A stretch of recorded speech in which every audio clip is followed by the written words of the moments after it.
It's time once again for Here's What's Happening in Carrington, New Rockford, and surrounding areas on KDAK.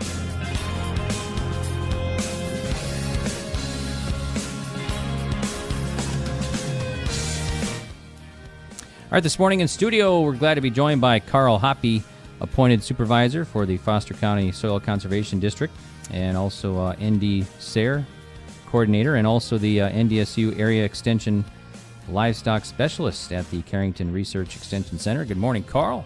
Good morning. How's the weather out there? I tell you, it's really cold. The cattle say it's cold, too. Yeah. It's, they move kind of slow in weather like this. They eat a lot of feed. Yeah. And they're little white icebergs when they're black cattle have a lot of frost over them right now, so it's cold. Yeah, it's and it'll continue for a while yet, too, I suppose. Three more days, I guess. Oh, at least 3, huh? Yeah. I was thinking maybe a month or 2. We do live in North Dakota. Well, the very, very cold will continue. Still cold, yeah. All right, Carl, thanks for joining us here. We want to talk about the SARE program. That's Sustainable Agriculture Research and Education. So tell us more about SARE. Sure. The SARE program is a program that's funded by the United States Department of Agriculture, the USDA. The SARE program is focused around finding alternatives or different ways to produce food for people across the United States. I always tend to think of it this way. If our the way we normally produce food ever fails for whatever reason, we have a nice program here already in place to backfill what's been going on. Some people, there's a whole avenue of things that are involved with it. The best thing to do is to go to our website, our internet site, and look for the thing North Central SARE, or just SARE, stands for Sustainable Ag Research Education. Sustainability thinks of a lot of different things to people, but in the SARE program, it's really trying to find different ways to do things to produce food. And part of the reason for doing that is they fund dollars for you to do research. They allow for dollars to go to universities, but they also put funds in producers' hands. So they can then try a novel idea or something different or something done in the past and see if they can share that information with other people. Identify, explore, see what's going on. You might say that it's sometimes those ideas that you go, really? And no, there's some data that goes with it that shows that this is actually functional, and you'll find a lot of that information in the SARE program. There's a wide array of publications in the SARE program. There's a lot of different books. It's all available on the internet. If you want to find a live person to talk to, you talk to me. Or we've got a couple other coordinators across the state, too. The other one is Bill Hodis, who's a Ramsey County Extension agent up in Devil's Lake, and then Claire Keene, who's the area agronomy specialist out at Williston, North Dakota. So we cover a lot of different things. On the list, some of the highlights right now would be like cover cropping and soil health, helping local businesses start their business in the food avenue, producing food locally. Sometimes people call those farmers markets, but there's a lot bigger than that. Consumer-supported agriculture, food hubs, local food stores, that type of thing. It's a big issue, especially when you get into larger cities. It turns into a really big deal. Local livestock production, local production for people, meats, that type of thing is another avenue of business. They also focus on youth. The list just keeps going on and on. There's also, SARE sometimes involves organics. So if you're an organic producer, there's a lot of information on that within the SARE program. But SARE is more than just organics too. Yeah, a lot of stuff there. And then some education grants too, right? Yeah, there's actually 5 different or 6 different grant programs. There's the research program, the professional development program, and then there's the grad student program, youth educator program, then the 2 programs that I find to be really interesting for most of our listening public, and that would be the farmer and rancher grant, where they apply for a certain amount of funds, up to $7,000, to research an idea on their own farm and then share it. There's also another one where it's called the partnership grant, where one person would be the lead and they'd have multiple people work with that, 3, 4, 5 people work with that person. Again, those grants are up to like $30,000 to research and identify an idea that they think that could help. And across this has been going on for 30 years now, so you can imagine the amount of demonstration or research projects and information that's been accumulated over the 30 years.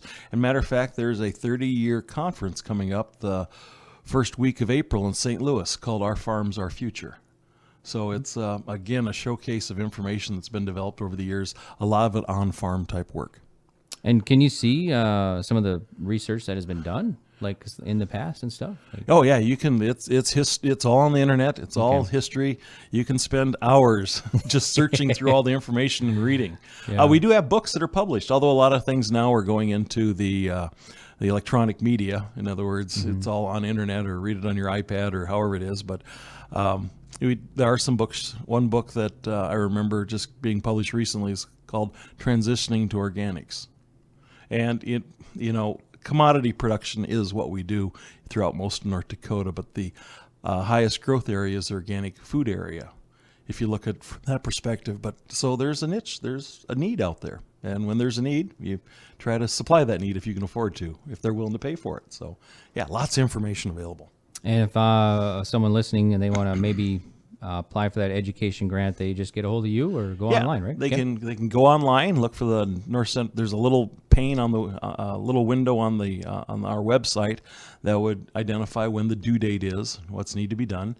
As they're filling out the form and they need to wonder if is this all I need or do I need more, that's when they'd contact myself or the other two co-coordinators in the state, Bill Hodis or Claire Keene, and then they can help share their ideas and what's needed. I've been on quite a few review committees for those grants, so I have a pretty good feeling for what's required in order to be funded. They're pretty competitive, of all things. They're very competitive, and that's good. We got a lot of great ideas across the United States. And you're the ND SARE coordinator, and this is a nationwide program, though, right? Like right, U.S. And right. Okay. It's in every state. Okay. And territory, I believe Puerto Rico as well. So okay, there's funds there's 4 different regions within the SARE territory: the eastern, southern, north central, and western. So each one of those has their funds that they deal with, that they distribute out, as well as information that they share amongst everybody. So it's a big program.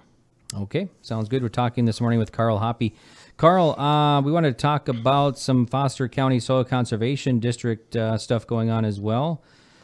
Program coming up in the no-till drill, right?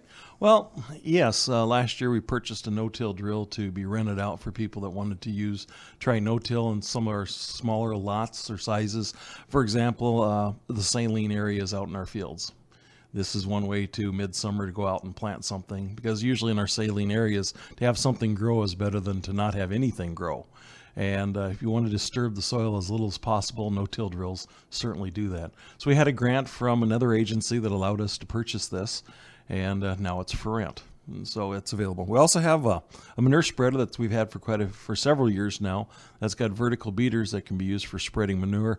Anytime you provide organic manure sources, it just changes the soil, the microbial diversity in your soil immensely. I remember when I was here many years ago, John Gardner was the director of the center, and there was a lady that was doing research, Sharon Clancy, and one of her points is that anytime you applied to manure, the diversity of the microbes in the soil was just completely different than what we'd do if we didn't add any manure. And now here it is 30 years later, and we're going, yeah, this is a big deal. And now we have some technology or ways to make it so you go out and spread manure rather than putting it on 5 inches deep. You can spread it on pretty uniform and evenly, even on growing crops or in pastures. That's the beauty of this particular manure spreader. Okay. Yeah. And then, of course, we got our trees. Trees, yes. We always support, that's a big program for the Soil Conservation District, is planting trees. And actually, if you wanted, there's still time to go ahead and order trees to be planted. We have quite a few trees, I believe, on the list to be planted this year, but and not all trees, if you order today, are available. But still, there's the opportunity. If you're looking at getting trees or wanting trees planted, please contact the Soil Conservation District. And Dion Schaff is our person. Please contact Dion, and she can work with you on the tree planting needs you might have, whether it be shelter breaks or wind breaks, or single rows or multiple rows, or whether it's due to the EQIP program and how that wants to be set up. There's lots of different ways to do those things. So contact Dion. She knows the story. All right, awesome. Anything else this morning, Carl, at all? Yeah, I wish you'd warm it up outside. Yeah, let's do that.